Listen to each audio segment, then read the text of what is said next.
नमस्कार दोस्तों, पुलिस की आवाज़ न्यूज़ में आपका स्वागत है। और आज फिर हम चंदा ग्रीन में खड़े हैं। अभी एक हफ्ते पहले हमने खबर दिखाई थी कि चंदा ग्रीन में किस हिसाब से बिल्डिंगें गिर रही हैं, लेकिन इसकी सुनवाई कहीं नहीं हो रही। ये चंदा ग्रीन के लोग हैं सभी, और ये लोग अधिकारियों के पास जा रहे हैं। मैं अधिकारियों को अंधा बहरा क्यों कहता हूँ, गूंगे बहरी सरकारें क्यों बोलता हूँ? इसीलिए बोलता हूँ कि अधिकारियों के पास जाकर के भी अगर किसी समस्या का समाधान न मिले तो फिर हमें ऐसे अधिकारियों की जरूरत क्या है। अगर कोई सरकार जनता की समस्याएं सॉर्ट आउट न कर सके तो फिर हमें जनता की सरकार की क्या जरूरत है? फिर तो परेशान तो वैसे भी हैं वैसे भी हैं, फिर इतने खर्चे किस लिए? अगर एक डीएम अगर जनता की समस्या नहीं सुनता है तो उस जिले में डीएम की क्या जरूरत है? अगर एक एसएसपी अगर किसी की समस्या नहीं सुनता है, अपराध पे कंट्रोल नहीं करता है, तो फिर एसएसपी की हमें जरूरत क्या है? ऐसे ही अगर एक थाना प्रभारी थाने में अगर जनता की नहीं सुनता है तो फिर थाना प्रभारी की क्या जरूरत है? अगर एमबीडीए ये बिल्डिंगें बनाने के लिए नक्शा पास कराता है, सब कुछ करता है, अगर वो नहीं सुनेगा तो हमें फिर एमबीडीए की जरूरत क्या है? फिर तो मनमर्जी जब मनमर्जी ही होनी है तो फिर एमबीडीए के इतने बड़े बड़े प्रशासनिक अधिकारियों को तनख्वाह करोड़ों रुपए में दे करके जनता के पैसे को बर्बाद करने से फायदा क्या है? जब उनको बड़े बड़े पैसे वालों की ही सुननी है, जब इस जनता की नहीं सुननी, तो फिर तो ताले लगा दिए जाएं ऑफिसों पर, उन पर घर बैठने दिया जाए। अगर यही बिल्डिंग की शिकायत किसी गरीब परिवार की होती ना, तो उसकी दीवार गिर गई, सब एक मजदूर दब गया था, उससे मरा नहीं लेकिन पैर टूट गया, तो उस पर इतनी एफआईआर हो जाती उस मकान मालिक के ऊपर कि वो मकान मालिक अपनी जमानत कराते कराते शायद भगवान को प्यारा हो जाता और शायद वो मकान भी नहीं बना पाता, और इतना बड़ा जुर्माना उसके ऊपर ठोक दिया जाता कि वो अपनी 7 पुश्तों तक उस जुर्माने को भरता। लेकिन पैसे वाले हैं, और इस देश में तो पैसे वालों की चली है, कभी गरीबों की तो किसी ने कोई सुनी ही नहीं। वही हाल यहाँ हो रहा है। अगर यही कार्य गरीब के प्रति होता है तो आप जानते हो क्या हाल होता है, और पैसे वालों के तो क्या सिस्टम है। यहाँ पर ये चंदा ग्रीन के कुछ लोग हैं। यहाँ सबसे पहले मैं अध्यक्ष जी को ही लूंगा। अध्यक्ष जी, बिल्डिंग गिरी, आप डीएम कार्यालय गए, एसएसपी और फायर गए, एमबीडीए गए, क्या नतीजा रहा? आज क्यों आंदोलन और ये ब्लैक ब्लैक क्या है आज ये? नमस्कार। हम बिल्डर के खिलाफ काला दिवस मना रहे हैं। काला दिवस क्यों आखिरकार? क्योंकि हमारे कोई सुनवाई नहीं हो रही है। यहाँ मथुरा में मैं इसीलिए कहता हूँ, मैं थोड़ा सा कड़वा इंसान हूँ, मैं मिर्ची ज़्यादा खाता हूँ और कड़वा ही बोलता हूँ। फिर सबसे बड़ी समस्या है ना, आप गड्डी रख के लेके जाओ, मैं खुल के बोल रहा हूँ, और आपकी सुनवाई हो जाएगी। एमबीडीए गए हम, सचिव साहब ने मीटिंग बुलाई जी, तो वो बिल्डर की ही बात कर रहे थे, हमारी एक बात नहीं सुनी उन्होंने। क्या बात है कहीं? मैंने फायर की बात है, बोलो हमारे अंडर में नहीं आती है। ठीक है, सीवेज बोले हमारे अंडर, जब अंडर में नहीं आता फिर हमको क्यों बुलाया आपने? नहीं तो उनके तो अंडर में खाली बिल्डिंग बनाना और पैसे लेना और नक्शा पास करना। पूरा विकास प्राधिकरण बिल्डर से बिका हुआ है, वो उन्हीं की सुनता है, हमारी कोई सुनवाई नहीं हुई। उस दिन होगी भी नहीं। मैंने एक ही चीज कही ना, जैसे बड़े लोग खरीदते हैं ऐसे ही आप लोग चंदा इकट्ठा करके भी जा सकते हो ना। हमने तो अपनी कमाई से वो फ्लैट ले लिया, हमारे पास पैसे कहाँ हैं? अच्छा, दूसरा एक चीज और है, बिल्डर की आप कुछ पेमेंट की भी बता रहे थे, वो किस चीज का फंड है उनके पास? सोसाइटी का फंड है, जो किस तरह का फंड है वो? क्या है सोसाइटी का फंड? सिक्योरिटी मनी है। अच्छा, कि इससे तुम्हारे वो सोसाइटी का खर्चा चलेगा। वन टाइम पैसा लिया था उन्होंने, और उसमें से वो 50 लाख रुपए का खर्चा भी दिखा रहे हैं। अच्छा, हमने कही जब सोसाइटी हैंड ओवर ही नहीं हुई तो खर्चा किस बात का? अच्छा, एक चीज और बताओ, जैसे आप लोगों ने सोसाइटी बनाई, यहाँ की एक सोसाइटी बन चुकी है, और हमेशा का नियम है कि बिल्डर जब सोसाइटी बन जाती है तो जो भी टोकन मनी उनके पास सिक्योरिटी की, इसकी रिपेयरिंग के लिए पैसा जो होता है, इसके मेंटेनेंस का जो पैसा होता है, वो सिक्योरिटी और सोसाइटी को दे दी जाती है, अध्यक्ष के हैंड ओवर कर दी जाती है कि साहब आप अब इससे खुद देखभाल करेंगे, टूट फूट होगी या कोई नुकसान होगा वो आप देखेंगे। सोसाइटी बने कितना समय हो गया, वो पैसा क्यों नहीं आया, क्या रीजन रहा? हम लगातार मांग फंड्स की ही कर रहे हैं 1.5 साल से जी, लेकिन उन्होंने अपने निजी प्रोजेक्ट में ये पैसा लगा रखा है, जबकि उन्होंने हमारी सोसाइटी के फंड में पैसे डालने चाहिए। और यही हमारी प्रमुख मांग तो यही है, पैसे की। प्रमुख मांग पैसे की है। अंकल आप बताएं क्या कह रहे थे अभी? मैं ये कह रहा था कि उनके पास बराबर जब भी उनके साथ जब मीटिंग हुई है तब हमारी यही मांगे रही हैं कि यहाँ पर जो बहुत आवश्यक चीज़ें हैं उनकी उपलब्धता होनी चाहिए, क्या क्या है आवश्यकता है, क्या जैसे- समस्या है, सबसे बड़ी समस्या जो जैसे- आज काला दिवस बना रहे हैं आप? जैसे यहाँ फायर सिस्टम नहीं है, ठीक है और एक घटना ऑलरेडी हो चुकी है पिछली साल, जी। और उससे हमारी आंखें खुली कि जब यहाँ फायर सिस्टम नहीं है और ऐसी अगर घटना टाइम से अगर हमें पता नहीं लगता तो बहुत बड़ा नुकसान हो सकता था। तो फायर सिस्टम होना चाहिए। उसके बाद जो है यहाँ की मेंटेनेंस बहुत पुअर है, मेंटेनेंस है ही नहीं, बल्कि दीवारें गिरने लगी हैं, बाउंड्री वॉल की हालत बहुत ख़राब है, सड़कें ऊंची नीची हैं, पानी भर जाता है, बिजली के लट्ठे टूटे हुए पड़े हुए हैं। जब ये सोसाइटी बनी थी और आप लोगों ने यहाँ फ्लैट देखे थे, जी। तो आपको क्या आश्वासन दिया गया था? तब ये कहा था कि हम सारी सुविधाएं देंगे, फायर सिस्टम देंगे, एसटीपी देंगे, सीवेज वाटर प्लांट देंगे और पूरी लाइट देंगे, सारी सुविधाएं देंगे। लेकिन जब हम यहाँ पर आए और यहाँ जब रहने लगे तो हमें वास्तविकता पता चली कि यहाँ न तो एसटीपी है, न फायर सिस्टम है, और यहाँ का जो क्वालिटी है वो भी बहुत पुअर है। आपने इस चीज़ की शिकायत की? यहाँ बराबर शिकायत की, बिल्डर से शिकायत की? बिल्डर से शिकायत की। बिल्डर ने तो बल्कि हमको ये और धमकी दे दी कि हमने जैसा बनाया है, हमने चाहे बालू का बनाया है, आपको जो करना है आप करिए। मतलब खुलेआम चुनौती दे रहे हैं कि हमने तो ऐसा बनाया है, अब आपको जो करना है कर लो। लेकिन जब बेका था उस टाइम पे क्या आश्वासन दिया था कि क्वालिटी कैसी थी? हाँ, जब तो उन्होंने कहा था कि हमारी जो है सबसे बेस्ट क्वालिटी है, मथुरा में ऐसा कोई ये नहीं बना रहा है, सोसाइटी नहीं बना रहा है, और जो सुविधाएं हम दे रहे हैं वो आपको किसी और सोसाइटी में नहीं मिलेंगी।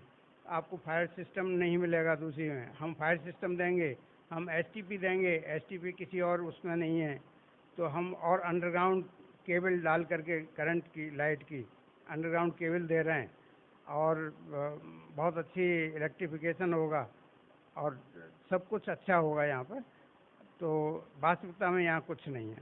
वास्तविकता में कुछ नहीं है, और ये बिल्डरों के झूठे लुभावनी सपनों में हर इंसान आ जाता है, क्योंकि उसे एक आशियाना चाहिए, और आशियाना की तलाश में ऐसे ही झूठे बिल्डरों की चपेट में आकर के लोग अपनी खून पसीने की कमाई को बर्बाद करते हैं। यहाँ कुछ महिलाएं भी हैं, क्योंकि सबसे ज़्यादा इन्हीं को झेलना पड़ता है, क्योंकि ये लोग तो अपना, आज संडे है तो घर पे हैं, अन्यथा नौकरी पे निकल जाते हैं, झेलना इनको पड़ता है। क्या कहेंगे, क्या समस्या है यहाँ की चंदा ग्रीन की? चंदा ग्रीन में जो बिल्डर ने हमें आश्वासन दिए गए थे, जो कहा गया था, वो कुछ भी पूरा नहीं किया है। मकानों में मकान झड़ रहे हैं। आपको पता ही है कि दीवार गिर गई है। अगर भगवान ना करता कोई बच्चा वहाँ होता, अगर किसी जनहानि हो जाती तो बिल्डर क्या करता? कह देते नॉर्मल है, घटना है, बंदर ने गिराई, मैंने थोड़ी गिराई। बस वो तो सिर्फ वादे करते हैं, उन्होंने कोई भी वादा पूरा नहीं किया है, और हम सब बहुत समस्या से जूझ रहे हैं। समस्याओं से जूझ रहे हैं। अच्छा, समस्या है क्या है यहाँ पर मैडम, आप बताएं। समस्या तो बहुत सारी है यहाँ क्या पर। है? बहुत सारी समस्या एक तो बिल्डिंग अंदर से भी, फ्लैट जो हमने लिए अंदर से भी बहुत ज़्यादा जर्जर हालत में, सीलन इतनी ज़्यादा है, पता नहीं चल रहा है कि अंदर से पाइपों में प्रॉब्लम है कि बाहर से प्रॉब्लम है। सीलन का कुछ समझ में नहीं आ रहा है। और बिल्डिंग देखिए आप, जो छज्जे हैं एक जगह से नहीं, काफ़ी जगह से जर्जर हो रहे हैं। अभी मान लो, और सीसीटीवी कैमरा तो कभी भी चालू ही नहीं है यहाँ पे। अगर चालू हैं भी हैं जो 2-4, वो उनमें क्लियर फुटेज नहीं आती है। अगर मान लो कोई चोर आता है या कोई घटना होती है तो उसकी क्लियर फुटेज नहीं आएगी। लास्ट टाइम एक चोरी हुई थी तो उसकी क्लियर फुटेज नहीं आई थी, और हमसे वन टाइम इन्वेस्टमेंट के लिए कहा था कि आप देखिए दूसरी जगह जो फ्लैट है वहाँ पे आपको मेंटेनेंस देना पड़ेगा, यहाँ पे आपको केवल एक ही बार मेंटेनेंस देना पड़ेगा, आप लाइफ टाइम फ्री रहेंगे मेंटेनेंस से। बट ऐसा कुछ भी नहीं है। क्या ऐसी कोई पैम्पलेट या कोई कागज पे लिख के दिया था उन्होंने कि वन टाइम पेमेंट है, इसके बाद कभी आपको वो नहीं दिया जाएगा? नहीं, ये हमसे मौखिक रूप से कहा था। मौखिक रूप से हाँ कहा जी। था। और आप लोगों ने लिखित में क्यों नहीं लिया ये चीज़? नहीं, हमको लगा था शायद उसमें पेपर वर्क में होगा। पेपर वर्क में होगा, लेकिन दिया नहीं। नहीं। समस्या यही आ जाती है कि आदमी को, हर इंसान को एक लालसा होती है कि मेरा फ्लैट बढ़िया मुझे मिल जाए, और बिल्डर ऐसे लुभावने विज्ञापन देते हैं कि उनमें ऐसे लोग फंस जाते हैं, पढ़े लिखे भी। उसका रीज़न है कि बिल्डर जब मकान दिखाता है ना, जैसे आप टीवी पर विज्ञापन देखते हो, फिल्मों में फाइट देखते हो, तो हमें लगता बड़ा रियल है, वाकई ऐसा है, वाकई फ्लैट इतने बेहतरीन बना के दिए जा रहे हैं। यहाँ पर फ्लैट की कॉस्ट क्या होगी सोसाइटी में? ये सोसाइटी कौन सी है? चंदा ग्रीन वेलफेयर सोसाइटी है, ट्रांसपोर्ट नगर मथुरा। कितना मतलब कितने का एक फ्लैट होगा मिनिमम? इसमें 3 तरह की कैटेगरी है यहाँ पे। जी। फर्स्ट BHK, सेकंड और थर्ड, यानी 3 BHK, 2 BHK और 1 BHK। 2 BHK का कितना कॉस्टिंग होगा लगभग? 28 से लेके 32 लाख। 28 से 32 लाख 2 BHK। जी। और 3 का? 3 का 45 से लेके 50 लाख। और 4? 4 नहीं है यहाँ पे, 4 नहीं है, 1 है। 1 है। 1 का कितना है? लगभग 12 लाख रुपए के आसपास। 12 लाख के आस। अब आप खुद सोचो, एक रूम की कॉस्ट 12 लाख रुपए, और एक छोटा सा बरंडा दे दिया जाता है, रसोई और किचन दे दी जाती है, लेटरिन बाथरूम। 12 लाख रुपए हैं उसके आशियाने के।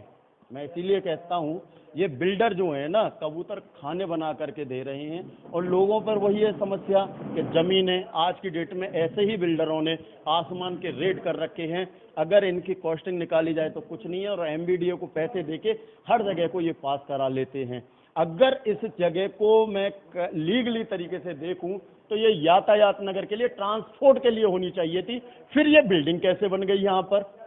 सबसे बड़ा रोना अधिकारियों का तो यही होना चाहिए कि ये जो एरिया है पूरा, ये ट्रांसपोर्ट नगर के लिए काटा गया था। ट्रांसपोर्ट नगर के बीच में फिर इतनी बड़ी सोसाइटी बनाने की परमिशन आखिरकार किसने दे दी? कौन ऐसे अधिकारी थे जिन्होंने कि ट्रांसपोर्ट नगर, जहां पर ट्रांसपोर्ट का आगमन होना चाहिए था, ये ट्रांसपोर्ट नगर बनाया गया है, और ट्रांसपोर्ट नगर के बीच में ये सोसाइटी बना दी। फिर ट्रांसपोर्ट नगर बनाने के लिए इतना पैसा इन्वेस्ट सरकार ने क्यों किया? जब ट्रांसपोर्ट नगर में इस तरह की सोसाइटियां बनानी थी, तो कहीं ना कहीं ये सिर्फ और सिर्फ अधिकारी और बड़े बड़े बिल्डरों की धोखेबाजी है, जिसमें इस जनता को फंसाया जाता है। लुभावने विज्ञापन दिखाए जाते हैं, और उन लुभावने विज्ञापनों में ऐसे लोग फंस जाते हैं, और उनको जब कागज दिए जाते हैं वो कुछ और होते हैं, और जो हकीकत होती है वो कुछ और होती है। और ये जो क्लब हाउस है ये चंदा ग्रीन का, अब आप खुद देख सकते हैं कि क्वालिटी क्या लगती है, और जब क्वालिटी ही घटिया शुरू से दी जा रही है। अभी कितना समय हुआ है इस बिल्डिंग को? 6 साल हुए। 6 साल हुए। 6 साल में 2 बार हादसे हुए हैं इस बिल्डिंग में। जी जी। 6 साल में 2 बार हादसे हुए। एक बिल्डिंग की मिनिमम, क्योंकि आप तो हमसे ज्यादा अनुभवी हैं, कितनी म्याद होनी चाहिए एक बिल्डिंग की? कम से कम 40-50 साल तो होनी चाहिए। 50 साल। और 6 साल में 2 हादसे, अर्थात 3 साल का एक हादसा मान के चलो, जहाँ के साल भर पहले ही हुआ है वैसे, लेकिन एवरेज देखो तो 2 हादसे हो गए 6 साल में, तो 3 साल में एक हादसा। तो वैसे कोई ज्यादा नहीं है, कुछ ज्यादा वो हो जाएगा जब अच्छा लगेगा, वैसे हादसे बढ़िया हो जाएंगे। हाँ, वो तो बिल्डर ने बिल्डिंग तो उसी हिसाब से बनाई है कि फ्रीक्वेंटली होते रहें। फ्रीक्वेंटली होते रहे ना। मैंने फर्स्ट खबर इस चंदा ग्रीन की बनाई थी अभी कुछ दिन पहले, तो मैंने कहा था कि ये मकान नहीं दिए इन्हें सपनों का घर नहीं दिया गया, सपनों का आशियाना नहीं दिया है, इन्हें दिया गया है तो सिर्फ और सिर्फ कब्रिस्तान। कब्रिस्तान में क्यों बोल रहा हूं, उसका नतीजा समझिएगा। जब आप कोई बिल्डिंग बनाते हो, मकान बनाते हो, उसकी मजबूती होनी चाहिए। अंग्रेजों के ज़माने में हम लोग कहते हैं ना, अंग्रेजों ने हमारे ऊपर 200 साल शासन किया, 300 साल उन्होंने किया, 1000 साल मुगलों ने किया, अच्छा किया। मैं अब कहता हूं कि हाँ अच्छा किया। उसका रीज़न है, पता क्यों किया? क्योंकि यहाँ के पैसे वालों के कारण। ऐसे ही पैसे वाले थे, उनके आगे नतमस्तक हो गए और उन्होंने हमारे ऊपर राज किया। लेकिन उनकी जो बनाई हुई बिल्डिंगें थी आज तक चल रही हैं। 75 साल तो देश को आजाद हुए हो गए, लेकिन बिल्डिंग में से कील नहीं उखाड़ सकते हो आप। और यहाँ कै साल में? 6 साल में 2 बार। 6 साल में 2 बार। अब बताइए तो कितने बढ़िया अब के इंजीनियर हैं, अब कितने बढ़िया बिल्डर हैं। अंग्रेज तो बेवकूफ थे जो 70, 80 साल की बिल्डिंगें बनाकर दे गए। अरे बिल्डिंग तो ऐसे बिल्डरों से सीखो। एक बिल्डर का नाम क्या है, मेरे को ये नहीं समझ आया, फर्म का क्या नाम है? फर्म है माधव इंफ्राटेक और उसके मालिक हैं mister KD Agarwal. KD Agarwal ji. वैसे कहावत और है, वो सही नहीं कहूँगा क्योंकि फिर सब बुरा मानते हैं इस बात को, कि अब आप सोचिए कि केडी अग्रवाल जी कितना बेहतरीन काम कर रहे हैं कि इन लोगों को किसका, हाँ उन्होंने एक शब्द कहा था उस दिन, शायद हम भी साथ थे आपके, तो उन्होंने कुछ कहा था, आपने कहा था कि हमारे को बालू के मकान वगैरह, ऐसा क्या कहा था? मैंने ये कहा था कि आपने तो हमें बालू के महल बना के दे दिए। तो उन्होंने कहा कि हमने बालू के महल बनाए हैं, आपको जो करना है कर लीजिए। लेकिन जब मकान आप खरीदने आए थे, जब क्या बोला था उन्होंने? हाँ, तब तो ये बोला था कि हम जो क्वालिटी दे रहे हैं आपको यहाँ पर कोई नहीं देगा। देखा ना, मैंने कहा ना, ये है धोखा।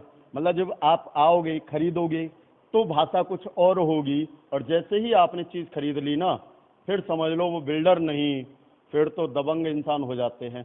जब ही तक है बस इनकी सुनवाई, जब तक इन्होंने वहां पर अपनी गाड़ी कमाई नहीं लगाई। जिस दिन अपनी गाड़ी कमाई लगा दी, उसके बाद उस गाड़ी कमाई पर कुंडली मार के वो सेठ, धन्ना सेठ बैठ गए और इनसे कह दिया जो खाड़ा जाए, क्या कहा था? जो करा जाए वो कर लीजिए।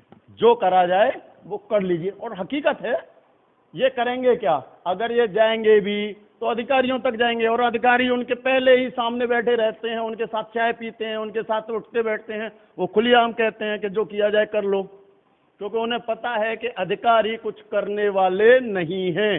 जो जनता का पैसा है ना, इन अधिकारियों की सैलरी में जा रहा है, वो वेस्टेज जा रहा है। जो जनता का टैक्स है, टैक्स इन्हीं लोगों से जा रहा है, हम लोगों से जा रहा है, लेकिन वो वेस्टेज जा रहा है, क्योंकि अधिकारी कुछ करते नहीं है। आते हैं ऑफिस में बैठे, 2 घंटे सुनी, शिकायतें ली, कंप्लेंट ऐसे डाल दी, कंप्लेंट है। मुख्यमंत्री पोर्टल पर कोई भी शिकायत कर लो। मुख्यमंत्री जी ने काम तो अच्छा किया, पोर्टल बनाया कि शिकायत के लिए, लेकिन उसका निस्तारण ऐसे अधिकारी को दे देते हैं जो अधिकारी ऑलरेडी बड़े बड़े पैसे वालों के यहाँ नतमस्तक होते हैं। तो वो निस्तारण क्या करेंगे? ऐसा ही मामला, कई मामले हैं कि झूठी आख्या लगा दी गई खबरों, रिपोर्टों पर, और कोई भी कार्य नहीं हुआ। आखिरकार जब अधिकारियों पर नोटिस आते हैं तो फिर बचते हुए घूमते हैं। लेकिन मथुरा नगरी हकीकत में भगवान श्री कृष्ण की नगरी न रह करके अब ये कंस की नगरी थी और होती ही जा रही है। कलयुग में भी भगवान कृष्ण का तो नाम खत्म होता जा रहा है, लेकिन हाँ, कंसों का नाम जरूर बढ़ता जा रहा है। और भगवान कृष्ण शायद कब अवतार लेंगे और कब हमें ऐसी निजात देंगे और कब हमारा उद्धार होगा और कब हमारी सुनवाई होगी, हमें नहीं पता। और शायद 6 साल योगी जी को भी हो गए और समस्याएं ऐसे तेज हैं। सोचा था कुछ अच्छा होगा, लेकिन अधिकारी वही हैं, सुनने वाले नहीं हैं। जनता है परेशान है, ब्लैक डे बना रही है, चाहे ये काला डे बनाए, भूरा डे बनाए, पीला डे बनाए, अधिकारियों पर कोई फर्क नहीं पड़ता। फर्क पड़ता है तो इनके ऊपर, क्योंकि इनकी जान मान का खतरा है। 192 लोग फ्लैट हैं यहाँ पर, 192 फ्लैटों में आप समझ सकते हो, अगर एक परिवार में 4 सदस्य भी जोड़े जाएं तो हजारों होते हैं, और उन हजारों परिवारों की जिंदगी से खिलवाड़ बिल्डर कर रहे हैं और ये अधिकारी कर रहे हैं। इन्हें आश्वासन नहीं मिल रहा, इनकी सुनवाई नहीं हो रही। अब देखते हैं कि अधिकारी ऐसे ही कानों में रुई लगाए रहेंगे या कुछ करेंगे। इसी के साथ मैं दीपक सारस्वत, पुलिस की आवाज न्यूज। जय हिंद, जय भारत।